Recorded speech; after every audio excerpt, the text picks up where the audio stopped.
আসবে আমার ঘরে আমার ছোট্ট সোনা। আর এখন হচ্ছে আমরা খিচুড়িও রান্না করবো এখানে। খিচুড়ি আমি রান্না করে দেবো, তুমি রেস্ট করো যাও। তাই যতই অস্বীকার করুক, অবশেষে প্রকাশ পেল যে সত্যি সত্যি মা হতে যাচ্ছে অন্তরা। সমুদ্র পাড়ে ঘুরতে যাওয়া অবস্থার এমনই একটি ভিডিওতে প্রকাশ পেয়েছে বিষয়টি।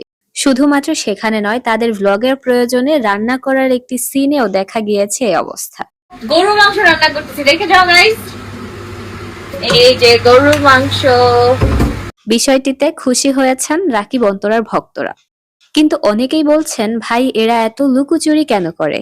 সেই দিনেও শোরুম উদ্বোধনীর একটি অনুষ্ঠানে অন্তরাকে কিন্তু দেখেই বোঝা যাচ্ছিল, কিন্তু তাদের পরিবারের কেউই বিষয়টি স্বীকার করেনি তখন। যদিও এখনো অফিসিয়াল ভাবে রাকিব অন্তরা এই বিষয়ে কিছুই বলেনি, কিন্তু ফাইনালি অন্তরার বেবি বাম্পের ছবিটি দেখে বিষয়টি নিশ্চিত হয়েছেন সকলে।